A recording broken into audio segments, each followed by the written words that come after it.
যেই নমরুদ আল্লাহকে মারার জন্য রেডি হয়ে গেল, একটা অসুস্থ মশা মাথার ভেতরে ঢুকিয়া ফাঁকে ফাঁকে মিস কল দেয়, আর চান্দি গরম হয়ে যায়। এত ডাক্তার, এত কবিরাজ, এত হালুয়া খাইলো, মাথা ঠান্ডা হয় না। আল্লাহর কুদরত, হঠাৎ একদিন জুতার সাথে মোলাকাত হয়ে গেল, মাথা ঠান্ডা হয়ে গেল। এবার ঔষধ পাইছে। নমরুদ কায়েদির সব দৌড়ায় দে, হালুয়া ফাটিরে ভিডা। এদের হালুয়ায় কোনো অ্যাকশন নাই, জানি না যে জুতার ভিতরে এত রোগের ঔষধ আছে। মাথার সাথে লাগলেই কি মাথা ঠান্ডা, বাড়ি মারলে আরো ঠান্ডা। বাড়িটা মারার সাথে সাথে যতক্ষণ অ্যাকশন থাকে ব্যথা বন্ধ। বলে কে মারবে বাড়ি? বলে বেতন ছাড়া হবে না। কয় বেতন দেবো, বাড়ি মার। যত জোরে বাড়ি মারবি বেতন তত বেশি হবে। বাড়ি মারতে থাক। কেমন সান কপাইলে নমরুদ দেন যে জুতার বাড়ি মারলেই মাথা ঠান্ডা। সবার কপালে কি আর জুতা লাগে? কিছুদিন পরে কর্মচারী কয় আমি একা, আমার কি ঘুম নাই? আমার তো ঘুমের দরকার, বাথরুমের দরকার, আমি সব সময় পারুম না। নমরুদ কয় আর একজন রাখো। এ ঘুমাইলে আর একজন, তবে জুতার বাড়ি বন্ধ যেন না হয়। অল টাইম জুতার বাড়ি চলতে থাকবে, তারপরও জুতার বাড়ি বন্ধ করা যাবে না। বেতন দিয়ে কর্মচারী রাখছে। শরীরের মাথা হলো আসল জিনিস, মাথা হলো শরীরের মুকুট। এই মাথার মধ্যে জুতা দিয়ে বাড়ি দেয়, মাথা ঠান্ডা হয়। আল্লাহ কয় নমরুদের ইতিহাস দিয়া তাকায় দেখ। নমরুদ, হামান, কারুন, সাদ্দাত, ফিরাউন, এদের থেকে বড় মাস্তান কেউ হতে পারো নাই। এরা কত বড় চালাক, কত বড় বাহাদুর, কত বড় টাকাওয়ালা, ক্ষমতাওয়ালা। এরা সারা দুনিয়ার রাশিয়া, আমেরিকা যত ক্ষমতাধর শক্তি আছে সব যদি এক পালা দেওয়া হয়, ফেরাউনের ক্ষমতার সমান হবে না। 40 বছরে যেই ফেরাউনের অসুস্থতা হয় নাই, এত ক্ষমতার দাপট। একটু নজর করে দেখো সেই ফেরাউনের লাশ আজকে মাটির নিচে নাকি মাটির উপরে? উপরে কোথায়? মিশরের মধ্যে আজও ফেরাউনের লাশ পড়ে আছে। মশা মাছি ঘৃণা করে কাছে যায় না, পচেও না, ওর গন্ধ যেন কারো নাকে না যায়। সারা দুনিয়া খুঁজো, মুসলমান নয় একটা বেঈমানের ঘরে সারা দুনিয়া তালাশ করে পাইবানি কারো নাম মিস্টার ফিরআউন, নমরুদ, সাদ্দাত, কারুন, হামান, আবু জাহাল। বলেন 1 লাখ টাকা দিব, মাসে নাম রাখবি মিস্টার ফিরআউন। রাখবে না? বেঈমানেরা রাখবে? বেঈমানেরা যদিও রাখবে না, তবে সন্দেহ লাগে বেহায়া মুসলমান হয়তো রাখতে পারে, কারণ মাসে পাবে 1 লাখ। মাসে কয় লাখ? 1 লাখ টাকার লোভে মুসলমান নামদারি মুনাফিকরা রাখতে পারে। সন্দেহ কেন? সন্দেহ যেই মুসলমান আল্লাহকে ডাক দিয়ে আবার দুর্গা পূজায় গিয়া সন্তোষ খায়, এটা কি না পারে? এই বেহায়া বেলা যাবে শর্মা কি না পারে? গিয়া কয় ধর্ম যার যার, তার মানে বিয়ে যার যার, বউ সবার। লজ্জা আছে? লজ্জা থাকলে কি আর দাঁত বেটকাইয়া হাসতেন? মাথা নত করে কান্না করতেন যে আমি এত বড় বেহায়া কেন? এজন্যই তো পয়গম্বর 1000 বছর আগে বলেছেন, ক্বালান নবিয়্যু সাল্লাল্লাহু আলাইহি ওয়া আলিহি ওয়াসাল্লাম, লা ঈমানা লিমান লা হায়া আলা। যার লজ্জা নাই তার ঈমান নাই। আল হায়াউ শু'বাতুম মিনাল ঈমান। লজ্জা ঈমানের অংশ। পয়গম্বরের কথাটা মিথ্যা মনে করার কোনো সুযোগ নাই।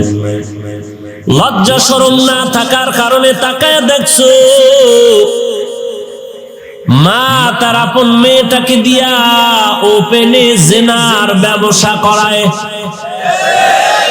লজ্জা না থাকার কারণে দেখেছো সোনার বাংলায় বাবা তার আপন মেয়েটাকে হোটেলে ঢুকায় বলে তুই আমার আজকের জন্য স্ত্রীর মতো। লজ্জা না থাকার কারণে মুসলমান যে ইমামের পেছনে দাঁড়ায় নামাজ পড়ে বাইরে গিয়ে সেই ইমামের বিরোধিতা করে। লজ্জা না থাকার কারণে আজ মুসলমান যেই হুজুরে বাপ মায়ের জানাজা পড়ায় সেই হুজুরের বিরোধিতা করে, গীবত শিকায়াত করে। লজ্জা যদি থাকতো কোনোদিনই কাম মুসলমান করতে পারতো না। লজ্জা না থাকার কারণে টেলিভিশনের পর্দায় মা মেয়ে বাবা ছেলে সব একত্রিত হইয়া অর্ধুলঙ্গ নাচ গানার নাটক দেখে। লজ্জা যদি থাকতো রে মুসলমান, তাহলে জুমার নামাজে গিয়া ইমামের সাথে সালাম ফিরাইয়া সুন্নত না পড়িয়া নামাজি বান্দার সামনে দিয়া দৌড়াইয়া বের হতে পারত না। পারত? এরে নবীর আশিক, তুই ফেরাউনের নাম দুনিয়াতে কেউ রাখতে চায় না। আজ একটা মানুষ জমিনে নাই যেই মানুষটা ফেরাউনের নাম স্মরণ করে। আল্লাহ যদি কোরআন শরীফের মধ্যে বেঈমানদের নাম না লিখতেন, দুনিয়াওয়ালারা জানতো না যে ফেরাউন নামের একটা হনুমান জগতে ছিল। কোরআনে নাম থাকার কারণে জানলই বেঈমান। এরে নবীর আশিকদেরকে দেখে দেখে একটু শিক্ষা নাও। ফেরাউনের টাকারও অভাব ছিল না, ক্ষমতার অভাব ছিল না। কি পরিমাণ টাকা পয়সা ক্ষমতা ছিল, এদের ইতিহাস যদি আপনারা দেখেন, লম্বা আলোচনা। আল্লাহ কোরআনেও বিবরণ দিয়েছেন কি পরিমাণ ক্ষমতাধর ছিল ফেরাউন। আজকে তার মান লাশটা মাটিতেও গ্রহণ করে নাই, তাদের নাম পর্যন্ত কেউ রাখতে চায় না। কি পরিমাণ ঘৃণা! ওই লাইনেও যদি যুবক তুমি চলো, দেখো তুমি তার পরিণাম ফলটাই তোমার হয়ে যাবে, সন্দেহ নেই। বিপরীতে তাকায় দেখো, আম্বিয়া কেরামদের নাম নেওয়ার মতো মানুষ এই জমিনে আছে না নাই? সাহাবায়ে কেরামদের নাম নেয়ার মানুষ আছে না নাই? আউলিয়া কেরামদের নাম নেওয়ার মানুষ এই জমিনে আছে না নাই? মাদ্রাসার নাম, আম্বিয়া কেরামের নামে নাম, মসজিদের নাম, নবীদের নামে নাম, সন্তানের নাম, সাহাবীর নামে নাম, সন্তানের নাম, আউলিয়া কেরামের নামে নাম, খাজা মঈনুদ্দিনের নামে সন্তানের নাম, বড় পীরের নামে সন্তানের নাম, শাহজালালের নামে সন্তানের নাম, শাহপরান, শাহ আমানত, শাহ মাখদুমের নামে সন্তানের নাম। মানুষ স্মরণ করে। ওয়াজ করণী রহমাতুল্লাহ আলাইহির নামে দোয়ার মাহফিল, বড় পীরের নামে দোয়ার মাহফিল, হাটহাজারীর হুজুরের নামে দোয়ার মাহফিল, বড় বড় আল্লাহ ওয়ালাদের নামে দোয়ার মাহফিল। এরে বান্দা, এত স্মরণ কেন মানুষ করে? ভারতের মধ্যে যদি এখনো যাও, প্রত্যেকটা হিন্দুর কলিজার মধ্যে মঈনুদ্দিনের মোহাব্বত আছে, নাম আছে। কেন? বাবা মঈনুদ্দিন কোটি টাকার মালিক ছিল, দিল্লির বড় রাজা ছিল না। না, তারা টাকাওয়ালা ছিল না। কোমরে গামছা বাঁধিয়া কালেমার খেদমত করেছে। 3 বেলাও খানা পান নাই, রাতের বেলা ঘুমাতে পারেন নাই। ভাঙা চূড়া ঘরের মধ্যে কোণে বসে আল্লাহর কাছে কান্নাকাটি করেছে। বড় কোনো বিল্ডিংও তাদের ছিল না। এত কষ্ট করে করে জিন্দেগি চালিয়েছে। আর সারা দুনিয়াতে তাদের এত সুনাম কেন? টাকার আর ক্ষমতার কারণে নয়, একমাত্র নবীর আদর্শের কারণেই। হামসিরাতে মুস্তফা তামামি হালে উকুল ইত্তেবা ইত্তেবায়ে সুন্নতে খায়রুল বাশার গির লাজিম তাবয়াবি আইফিসার। যুবক, আজকে বাড়িতে গিয়া বালিশে মাথা লাগাইয়া বাতি নিভাইয়া যখন ঘুম যাও, আমি তোমার পায়ে হাত রেখে বিনয়ের সাথে বলতে চাই, 1 মিনিট একটু চিন্তা করবা একা একা।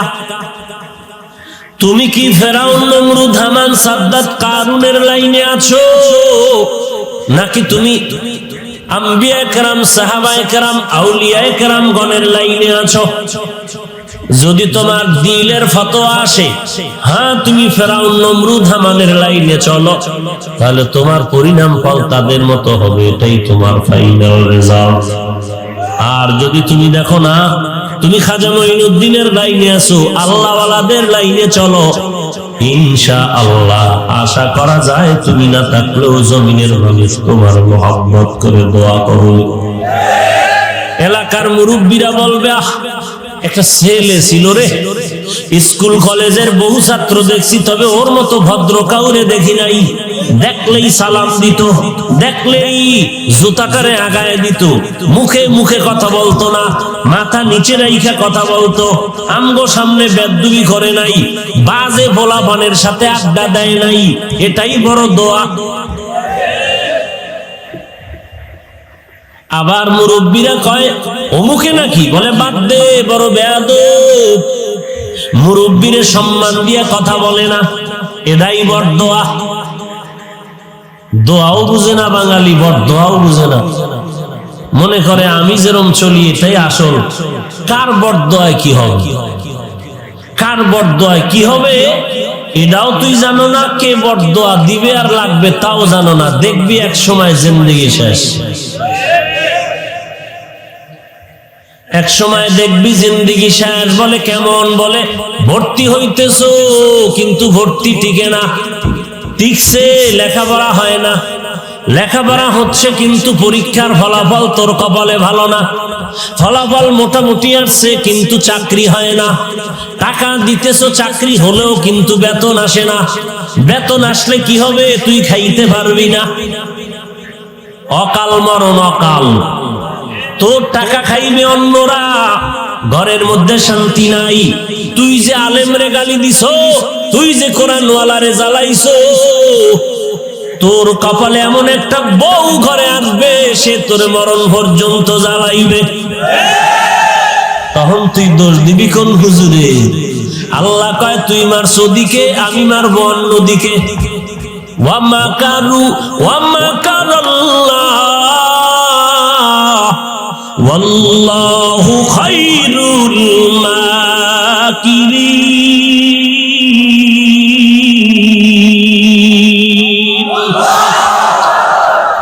তুই কয় নাম্বারের চালাক?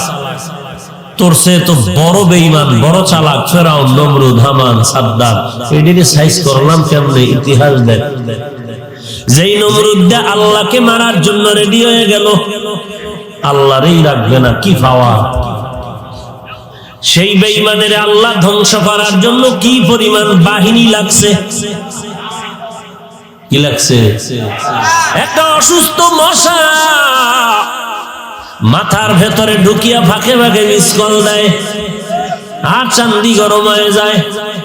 এত ডাক্তার, এত কবিরাজ, এত হালুয়া খাইলো, মাথা ঠান্ডা হয় না। আল্লাহর কুদরত, হঠাৎ একদিন জুতার সাথে মোলাকাত হয়ে গেল, মাথা ঠান্ডা হয়ে গেল। এবার ঔষধ পাইছে। নমরুদ কায়েদির সব দৌড়ায় দে, হালুয়া ফাটিরে ভিডা। এদের হালুয়ায় কোনো অ্যাকশন নাই, জানি না যে জুতার ভিতরে এত রোগের ঔষধ আছে।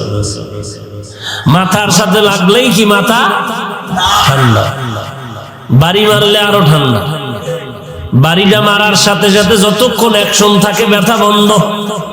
বলে কে মারবে বাড়ি? বলে বেতন ছাড়া হবে না। কয় বেতন দেবো, বাড়ি মার। যত জোরে বাড়ি মারবি বেতন তত বেশি হবে। বাড়ি মারতে থাক। কেমন সান কপাইলে নমরুদ্দা, জুতার বাড়ি মারলেই মাথা ঠান্ডা। সবার কপালে কি আর জুতা লাগে? কিছুদিন পরে কর্মচারী কয় আমি একা, আমার কি ঘুম নাই? আমার তো ঘুমের দরকার, বাথরুমের দরকার, আমি সব সময় পারুম না। নমরুদ কয় আর একজন রাখো। এ ঘুমাইলে আর একজন, তবে জোতার বাড়ি বন্ধ যেন না হয়। অল টাইম জোতার বাড়ি চলতে থাকবে, তারপরও জোতার বাড়ি বন্ধ করা যাবে না। বেতন দিয়ে কর্মচারী রাখছে, শরীরের মাথা হলো আসল জিনিস, মাথা হলো শরীরের মুকুট। এই মাথার মধ্যে জুতা দিয়া বাড়ি দেয়, মাথা ঠান্ডা হয়। আল্লাহ কয় নমরুদের ইতিহাস দিয়া তাকায় দেখ, ওদের থেকে বড় চালাক তো তুই হতে পারো না। তোরে সাইজ করতে আল্লাহর বেশি কিছুই লাগবে না। দেখছো না, ডাক্তারও টের পায় না, কোন যন্ত্রেও ধরে না যে করোনা কোন দিক দিয়ে ঢুকলো, কোথার থেকে এই করোনা এসে আক্রান্ত হয়ে গেল। আব্বা জানে না মায়ের কি খবর, মা জানে না বাবার কি খবর, ভাই জানে না ভাইয়ের খবর। একসাথেই চলতেছে, কিন্তু বোঝা যায় না কে অসুস্থ কে সুস্থ। জীবনটা থাকবে নাকি বাঁচবে তাও কিছু বলার থাকে না। আল্লাহ বলেন, তুই মাস্ক লাগাইয়া যদি বোরকা পরিয়াও থাকো, আর আমি আল্লাহ যদি নিতে চাই তোর বোরকায় তোরে ফিরাইয়া রাখতে পারবে না। আর আমি আল্লাহ যদি তোরে বাঁচাইতে চাই তো হাটহাজারীর আহমদ শফির জানাজায় গিয়াও লক্ষ মানুষের ভিড়েও তোর জীবন যাবে না। বাঁচানের মালিক কে? মারার মালিক কে? তবে একটু দূরত্ব থাক, পরিষ্কার পরিচ্ছন্ন ভাবে চল।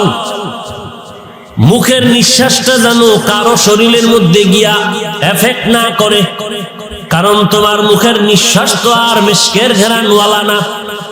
কারণ তুমি টানবিল খাও, গাঞ্জা, ভালো কিছু খাইতি তুমি একটা ভালো জিকির নাই, তেলাওয়াত নাই, গালাগালি, গালি আর গালি, মিথ্যা কথা। কেমন মিথ্যা? কসম খাইয়া মিথ্যা, মজবুত, মিথ্যার উপরে মজবুত। এরপরে বিরিটানো মেসওয়াক তো নাই, ওই বেরাস করে বছরে একবার। কি দেখছেন? হায় হায়। অথচ পয়গম্বর বলেন মেসওয়াক কর, 5 বেলার নামাজ পড়ি, 5 বার ওযু করবি, মেসওয়াক করবি, ওই বান্দার মুখের মধ্যে কোনো দুর্গন্ধ থাকবে না। পোশাকটা পরিচ্ছন্ন রাখো, শরীরটারে পরিচ্ছন্ন রাখো। সরকার কইছে এমন কথা না, এটা 1500 বছর আগে আমার নবী বলে গেছেন, আত-তুহুরু শাতরুল ঈমান। কিন্তু নবীরটা নিয়ে ওলামায়ে কেরাম পায়ে দরিয়া বয়ান করে, মানে না। সরকারেরটা মানে কেন? কয় পুলিশের বিডা, পুলিশের আল্লাহর রাসূলের সুন্নতের কথা মানে না, বিডা নাই তো। আর সরকারের না মানে কেন? পুলিশের ভিডা। পুলিশ দেখলে মাস্ক নাই, কা গামছা বেচা। কি হায় হায়। নবী আগে কইছে খানার আগে হাত দুইটা ভালো কইরা কবজা পর্যন্ত ধুইয়া লইস। যেই প্লেটে খাবি ওই প্লেটে না আর এক প্লেটে দিবি। নিজের প্লেটটায় হাত দিয়া দিবি না, অন্য পাত্রে হাতের কবজা দোনোটা ধুইয়া এরপরে খানা খাইতে বসবি রে বান্দা। খানা শেষ হওয়ার পরে প্লেটে আবার হাত দিবি না, ভিন্ন পাত্রে দোনো হাতের কবজা পর্যন্ত আবার ধুয়ে নিবি।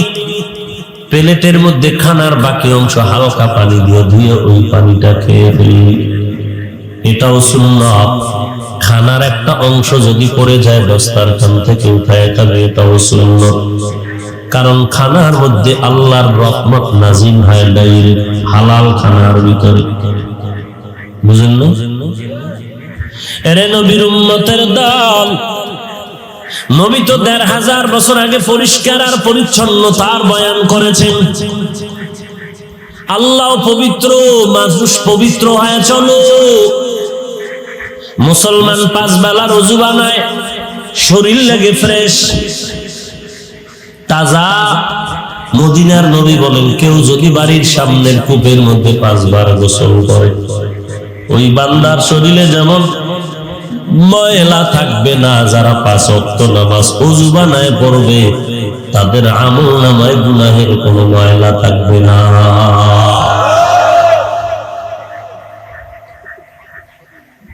এরে নবীর উম্মতের দল, আল্লাহর নবী বলেন, দুটো জিনিস রেখে গেলাম, কোরআন আর নবীর সুন্নাত আঁকড়ায় ধরো। আজ আমাদের কাছে নবীর সুন্নত নাই, যদি থাকতো তো বেঈমানেরা আমাদের সামনে কথা বলতে পারতো না। সুন্নত তো নাই, ওই আবার কেউ যদি সুন্নতের আমল করে তাও অনেকে সহ্য করতে পারে না। এত সুন্নত লাগেনি, কোথায় যাবেন? হাইওয়ে রোডে দৌড়াচ্ছি, প্রস্রাব করার মতো বৈশা প্রস্রাব করার কায়দা নাই বললেই চলে। সব জায়গায় দাঁড়ায় প্রস্রাব করো। এক হোটেলে ঢুইকা চিন্তা করলাম তো বাথরুমে গেলেও তো বৈশা করার কায়দা আছে। কয় না না, এখন ওখানে বাংলা কমক নাই, সব ইংরেজি কমক লাগাইছে, সব এখন স্ট্যান্ডার্ড হয়ে গেছে, কেউ বসতে পারবে না। বড় কপাল খারাপ, চেয়ার টেবিলে বসিয়া খানা খাওয়া ছাড়া উপায় নাই। খানার প্লেটটা চেটে খাওয়া সুন্নত, দুনিয়াদারেরা কয় অভদ্রতা, সুন্নতের কয় অভদ্র, আর অভদ্রতারে বানাইছে ভদ্রতা। মেসওয়াক যদি করি কয় অভদ্র, বেরাস করলে কয় ভদ্র, লঙ্গি পাজামা যদি গিরার উপরে উঠাইয়া পরি কয় অভদ্র, রাস্তার ময়লা কাঁচায় নিলে কয় ভদ্রতা। কোথায় গেল নবীর সুন্নাত? নবীজির এই সুন্নাত যে রেখে গেলেন, এগুলো আমল করবে হিন্দু ভাইয়েরা, বৌদ্ধ খ্রিস্টান ইহুদিরা। বলো কারা পালন করবে? মুসলমান। কোন দিন? প্রতিদিন। কোন দেশের মুসলমান? Indian, Lebanon, London, American. কোন দেশে? ও বাংলাদেশের, সারা বিশ্বের।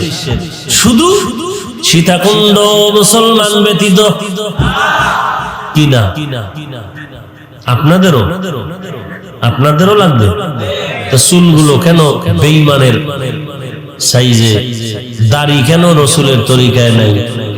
পোশাক কেন রসুলের তরিকায় নাই? কি না মজা করতেছেন? মজা?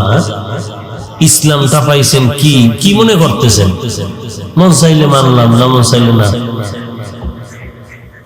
এত হালকা মনে করলেন ইসলামটাকে, হাসির পাত্র মনে করলেন। মন চাইলে মানলাম, না মন চাইলে নাই। ও ভাই দস্তারখানদার দূর, হুজুর প্রতিদিন লাগেনি, পরিবেশ বুঝে চলতে হয়, দস্তারখান ছাড়াই চালায়। লজ্জা। যদি বলি চেয়ার টেবিলে খাবো না, সবাই মনে করে তো অভদ্র মানুষ। ঠেকলে ভিন্ন কথা, কিন্তু যতক্ষণ ঠেকবো না ততক্ষণ তো সুন্নতের আমল ছাড়ার কোনো উপায় নাই। নবীজির যুগে চেয়ার টেবিল থাকার পরেও নবী কখনো চেয়ার টেবিলে খানা খাননি। শুধু চেয়ার টেবিলে খানা খাননি এতটুকু না, কখনো খানা খাইতে বসে আসন করেননি। একদিন নবী আসন দিয়া বসছেন খেতে, জিবরাইল আমিন কয় অহংকারীরা এমন খায়, এভাবে বসবেন না। বুঝেন নাই? আর আমরা তো এখন খাচ্ছি, খাদক নামের বাঙালি আমরা। খেতে খেতে খেতে খেতে বুক গলা আর ভিতরে যায় না, চাবাইতেছে, গিলায় না। এরপরও দাও দাও, ফালায় দিলে আর সমস্যা। এবার আর দাঁড়াইতেও পারে না, শীত হয়ে গেছে জায়গা। ইমাম সাহেবের টেলিফোন করে, হুজুর বইয়ে বইয়ে নামাজ পড়া যায় আছে, কিন্তু হইয়া হইয়া কারণ যে খাওয়া খাইছি এখন থেকে আর ওটার কায়দা নেই। এই হলো আমাদের হাল। আর যারা একটু মোটামুটি মসজিদে যাওয়া শিখছে, এরা গিয়ে চেয়ারম্যান হয়ে যায়। মসজিদ গিয়ে কি হয়ে যায়? আরে বাপরে বাপ, ভিআইপি চেয়ারে বইয়া বিনা ভোটে পাস চেয়ারম্যান।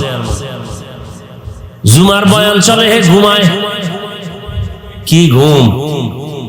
যখন একামত শুরু হয়ে গেছে দাঁড়ায় গেছে, পাশে একজন যুবক কয়, কি ও দাদা ওযু করবেন না? সব বেটা কি এর ওযু? কাজে ঘুমাইলেন?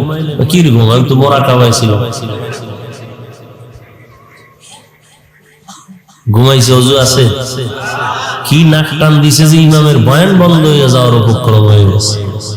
বলে ঘুমাইলো, কাঁচা মিশা কথা কইলো, ঘুমাইলো, অজু হারাইলো, এরপরে নামাজে দাঁড়াইলো।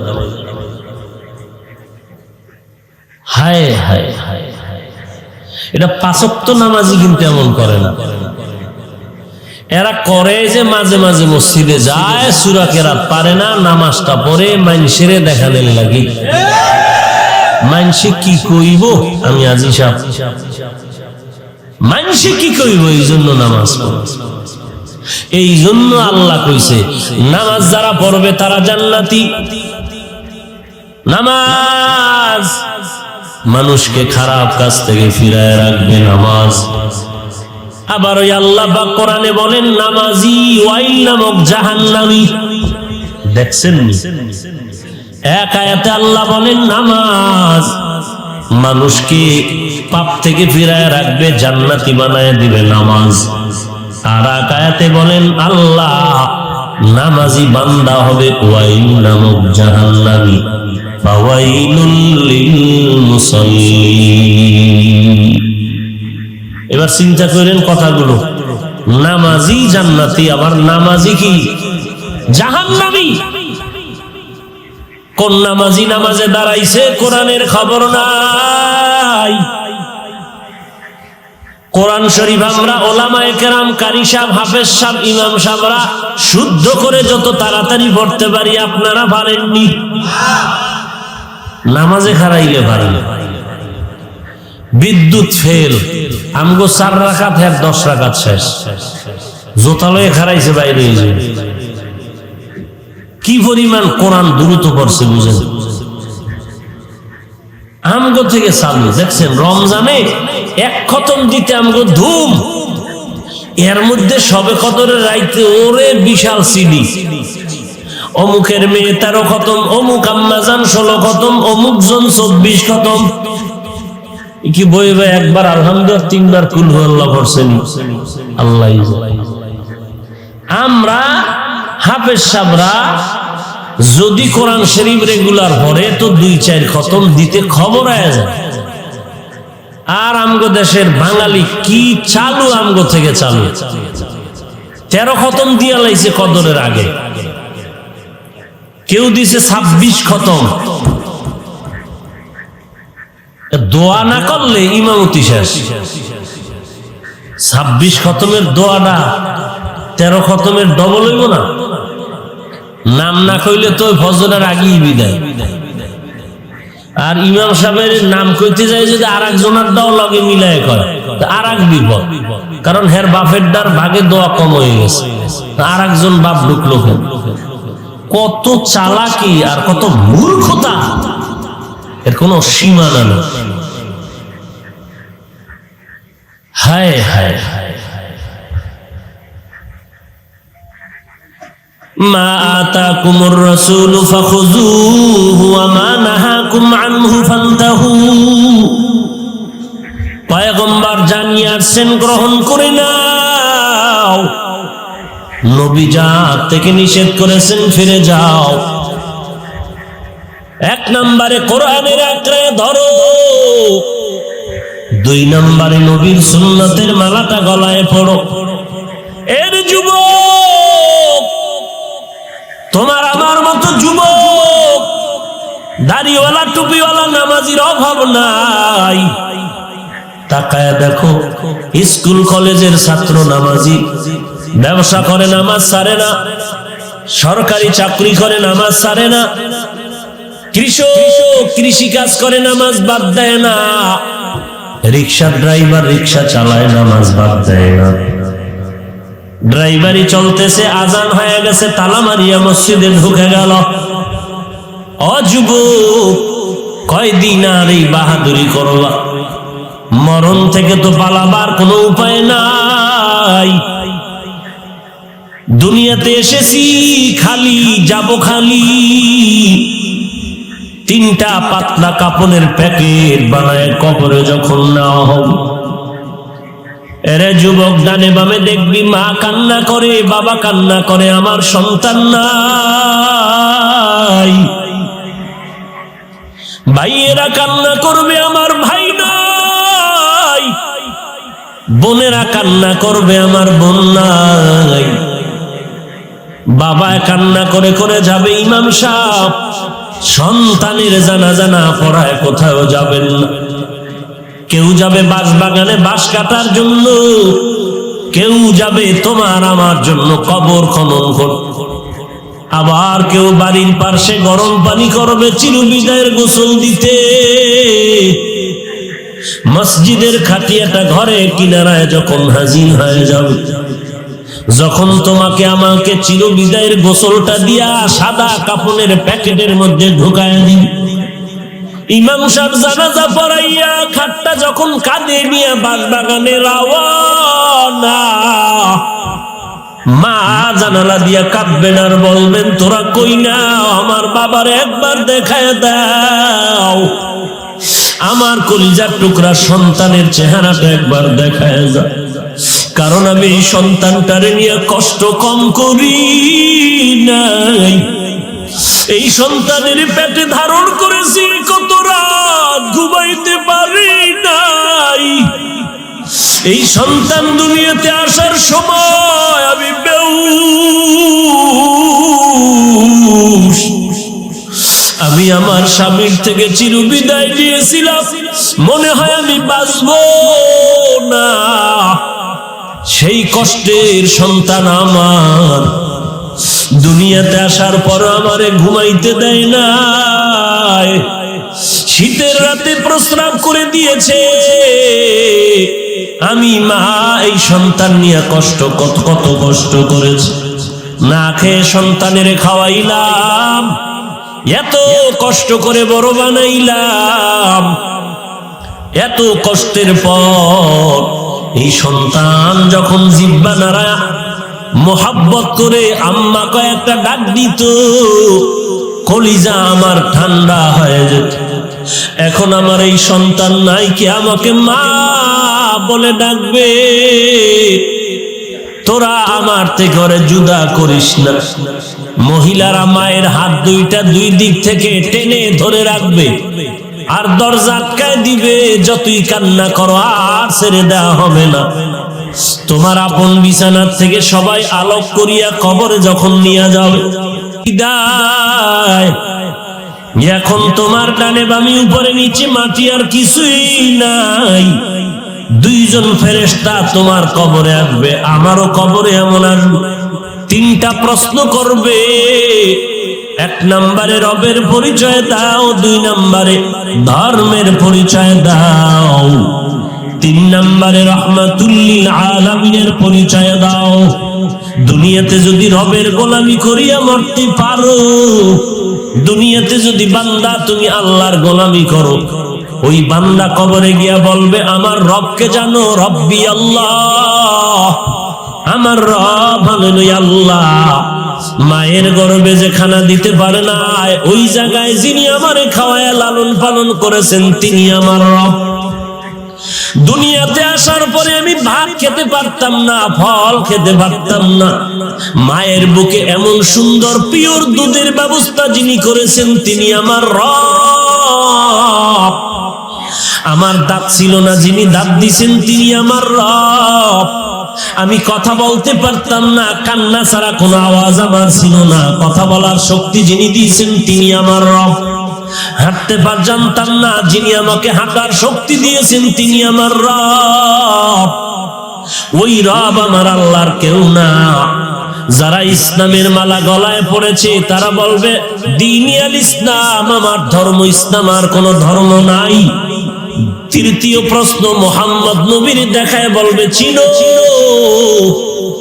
যেই নবীর উম্মতেরা দুনিয়াতে নবীর সুন্নতের মালাটা গলায় লাগাইয়া চলতো, ওরে বাবার বিরুদ্ধে কথা বললে সহ্য করতে যেমন পারতো না, ওই নবীরা আশেক শুধু নবীর সুন্নতের মালা গলায় লাগায় নাই, নবীর বিরুদ্ধে কোনো বেঈমান যদি কথা বলতো, বান্দা পাগড়ি মাথায় নিয়া জীবনটাকে বাজি রাইখা ময়দানে বেঈমানের ফাঁসির আন্দোলনে চলে যাইত।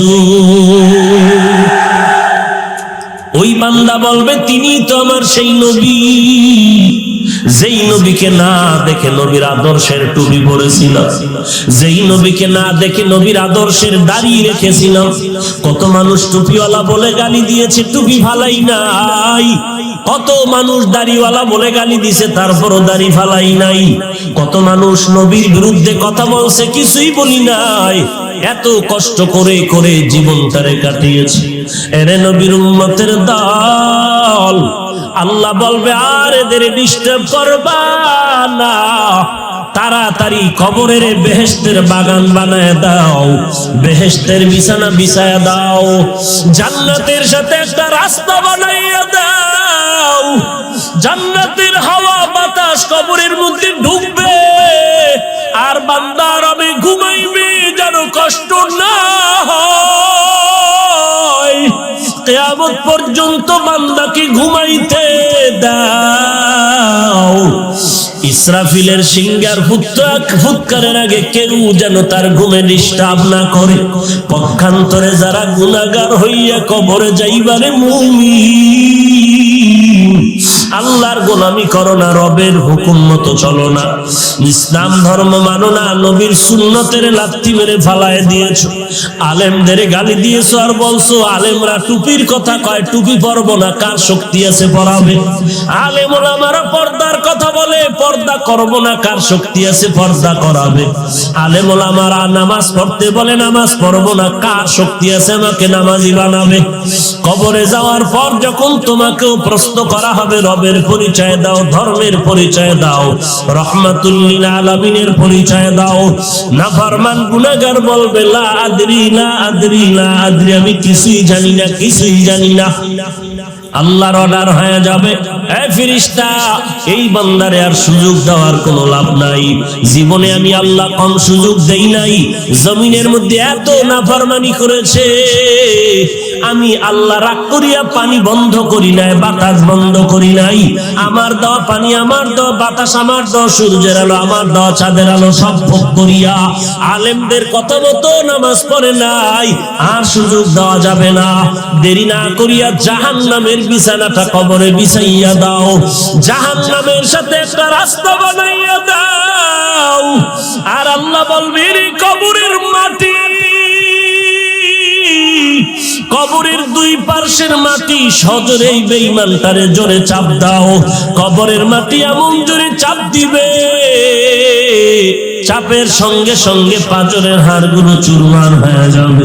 একটা নয়, দুইটা নয়, 70 থেকে 99টা সাপ কবরের মধ্যে চলে আসবে। এরে নবীর উম্মতের যুবক, ও পর্দার আড়ালের মা বোনেরা, দুনিয়াটা কিছুই না। কিসের সন্তানের মায়া, কিসের স্ত্রীর মায়া, স্বামীর মায়া। দুনিয়ার থেকে বিদায় কালে একা, মায়ের গর্ভে ছিলাম একা, কেউ ছিল না আমার আল্লাহ ছাড়া। তওবা করিয়া আল্লাহর কাছে ক্ষমা চাও। এই জীবনে কত বন্ধু বান্ধবের হারিয়েছি, একদিন সকলকেই বিদায় নিতে হবে।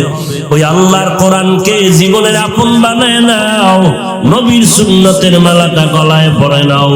জীবনে যত অপরাধ করেছি, দিলটা নরম করে আল্লাহর কাছে তওবা করো, আর বলো, হে মালিক, জীবনে আর কোনদিন গুনাহ করব না রে আল্লাহ। আমার গুনাহের কারণে আমার সন্তান, আমার মা, আমার বাবা, আমার পরিবার, আমার এলাকার মানুষ কষ্ট পায় আমার গুনার কারণে। ও আল্লাহ, তুমি আমাকে মাফ করে দাও। আজকে থেকে আর নামাজ বাদ দিব না, 5 বেলার নামাজ ছাড়বো না, মা বাবাকে কষ্ট দিয়া বরদোয়া নিব না, আর কোনদিন আলেম ওলামাদের বিরোধিতা করে গুনাহগার হব না রে আল্লাহ। দেশ ও জাতির বিরুদ্ধে ষড়যন্ত্র করব না। আজকে থেকে কোরআন শেখার চেষ্টা করব, নামাজ পড়ব, নবীর সুন্নাত অনুযায়ী চলব। আল্লাহর কাছে বিনয়ের সাথে তওবা করে নাও। আল্লাহ, তুমি আমাদেরকে মাফ করে দাও। তওবাওয়ালা জিন্দেগি দান করো, তওবার উপরে মজবুত হয়ে চলার তৌফিক দান করো, শয়তানের ধোঁকা থেকে হেফাজত করো। আয় আল্লাহ, গুনাহমুক্ত জিন্দেগি দান করো, সুন্নতের আমল করার তৌফিক দান করো। আমিন। আলহামদুলিল্লাহি রাব্বিল আলামিন। রব্বানা যালামনা আনফুসানা ওয়া ইল্লাম তাগফির লানা وترحمنا لنكونن من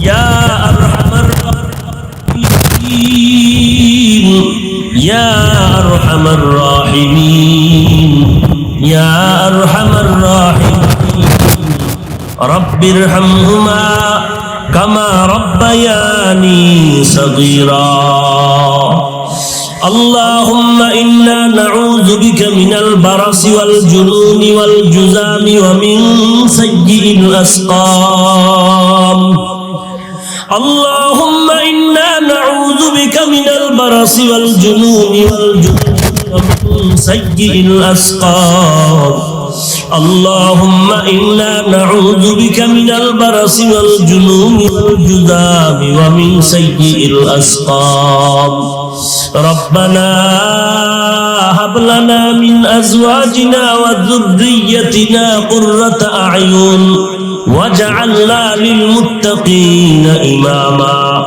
ربنا وآتنا ما وعدتنا على رسلك ولا تخزنا يوم القيامة إنك لا تخلف الميعاد ربنا لا تزغ قلوبنا بعد إذ هديتنا وهب لنا من لدنك رحمة إنك أنت الوهاب ربنا آتنا في الدنيا حسنة وفي الآخرة حسنة وقنا عذاب النار খোদার মালিক এত কষ্টের ভেতর আপনার বান্দার আপনাকে ভুলিয়া যায় না রে আল্লাহ আরামের বিছানা সারিয়া বৃষ্টি কাদা পানির মধ্যে বসারও জায়গা নাই দাঁড়ায়া দাঁড়ায়া কোরআন সুন্নাহর কথা শুনছেন রে আল্লাহ দেওয়ার মতো আমাদের হাতে কিছুই নাই আপনার কুদরতের কাছে তো কোনোটার অভাব নাই আয় আল্লাহ কাউকে খালি ফিরাইয়া দিয়েন না রে মালিক